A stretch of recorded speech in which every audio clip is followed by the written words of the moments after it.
Hello friends, welcome to my channel বৈদিক planet. কেমন আছেন আপনারা?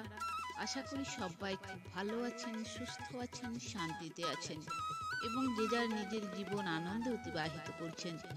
বন্ধুরা, আমার এই চ্যানেলে সহজ বাংলা ভাষায় বিভিন্ন প্রকার হিন্দু ধর্মগ্রন্থ যেমন বেদ, উপনিষদ, পুরাণ, রামায়ণ, মহাভারত, গীতা ইত্যাদি বিভিন্ন প্রকার ধর্মগ্রন্থ নিয়ে আলোচনা করা হয়। আপনারা যারাই শাস্ত্রগুলি সম্বন্ধে জানতে ইচ্ছুক কিন্তু পড়ার জন্য সময় পান না, তারা এই চ্যানেলের ভিডিওগুলি দেখতে পারেন।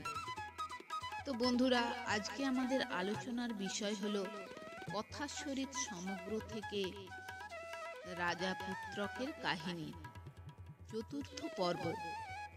এর আগের 3টি পর্বের লিংক ডিসক্রিপশনে দেয়া আছে, আপনারা চাইলে দেখে নিতে পারেন। তো আসুন শুরু করা যাক। যথাসময়ে মধ্যমা পত্নীর পুত্র সন্তান হলো। শিশুটিকে ঘিরে 3 জনের মধ্যেই যেন মাতৃস্নেহের প্রতিযোগিতা শুরু হয়ে গেল। এক সময় একদিন স্কন্দ জননী পার্বতী পতি মহাদেবের সঙ্গে আকাশপথে পরিভ্রমণ করতে করতে সেই দৃশ্য দেখলেন। করুণায় তাঁর হৃদয় বিগলিত হল।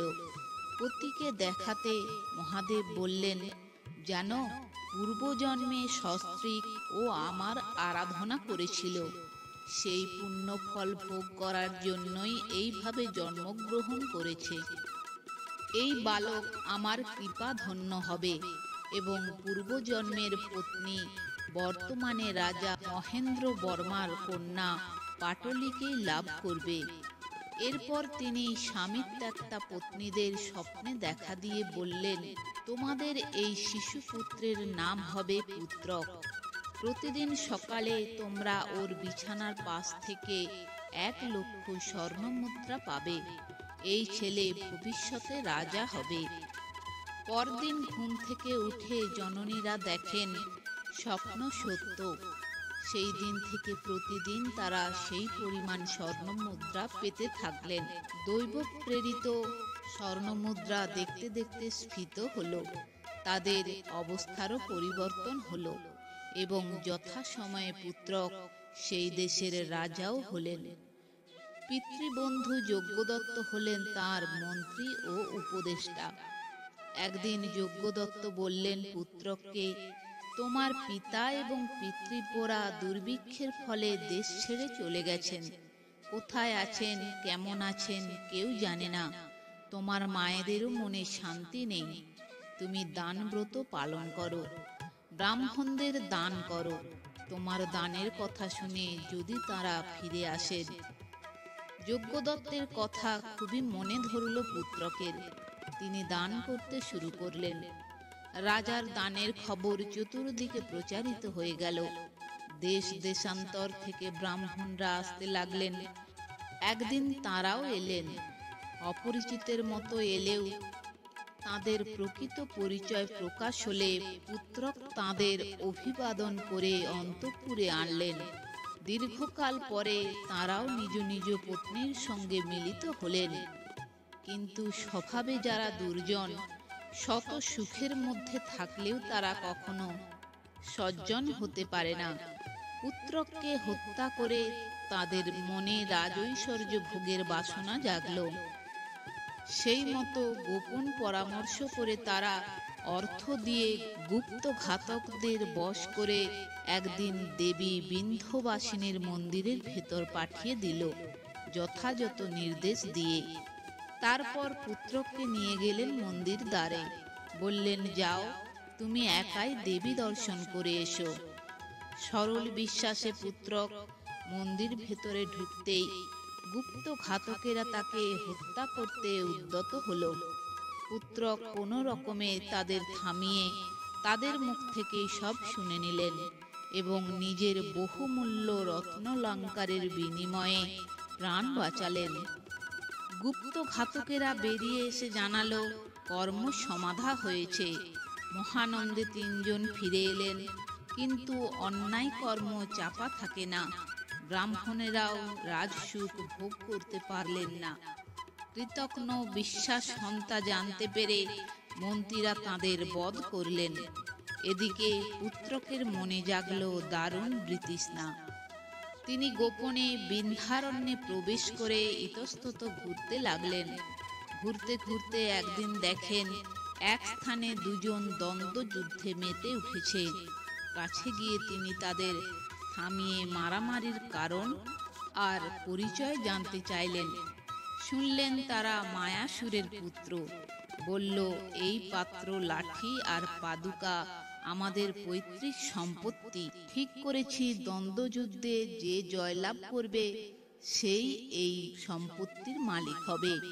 পুত্রক বললেন, এগুলি কি এমন সম্পত্তি যার জন্য লড়াই করতে হবে? তারা বলল, যে কোনো আহার্য বস্তু মনে মনে চিন্তা করলে এই পাত্রে আসে।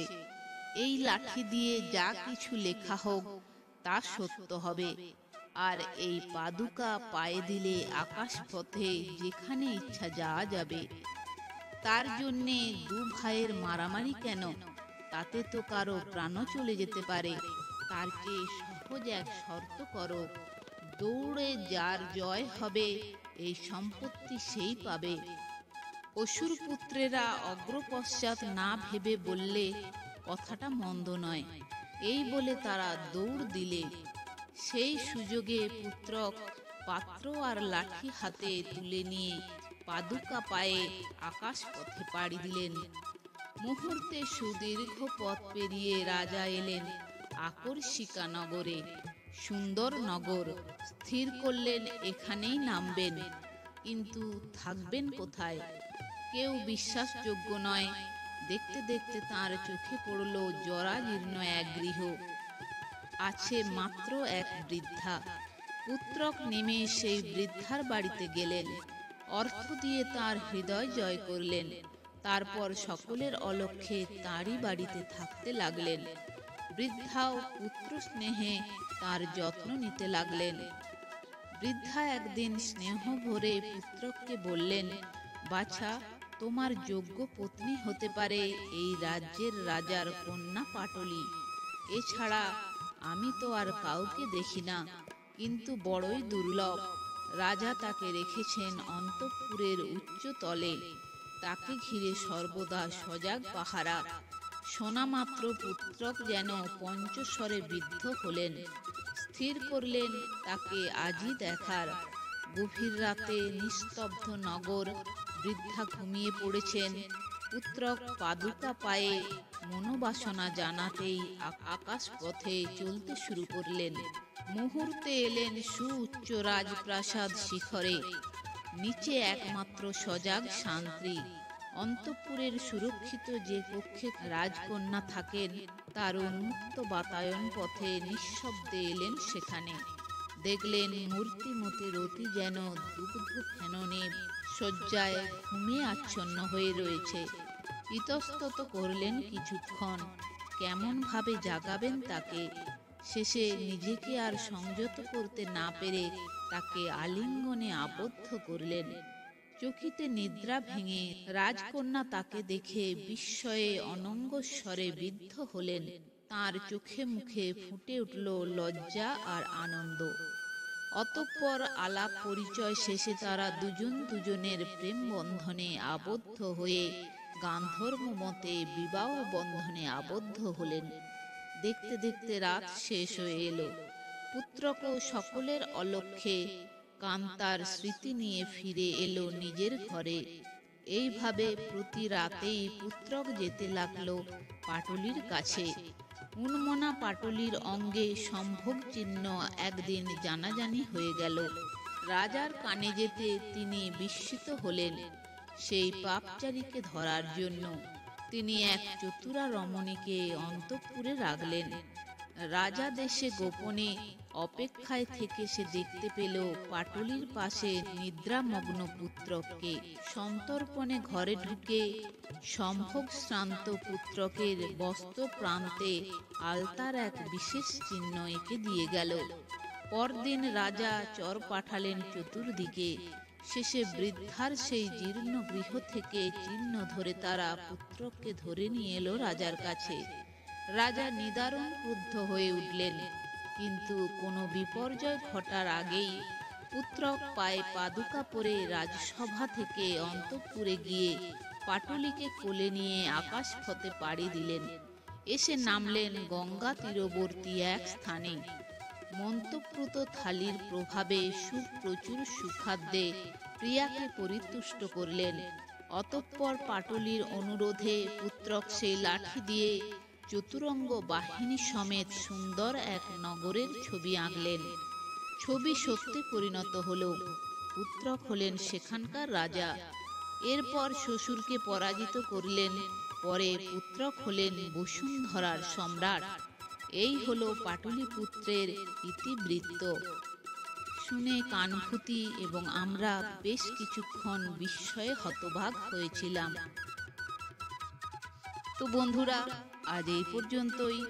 ভিডিওটি যদি ভালো লেগে থাকে তাহলে লাইক, কমেন্ট, শেয়ার করে আপনার প্রিয় মানুষদেরও দেখার সুযোগ করে দেবেন এবং এই ধরনের ভিডিও আরও দেখার জন্য চ্যানেলটি সাবস্ক্রাইব করে পাশে থাকা বেল আইকনটি প্রেস করে দেবেন পরবর্তী ভিডিও নোটিফিকেশন পাওয়ার জন্য। সবাই ভালো থাকবেন, সুস্থ থাকবেন, আনন্দে থাকবেন।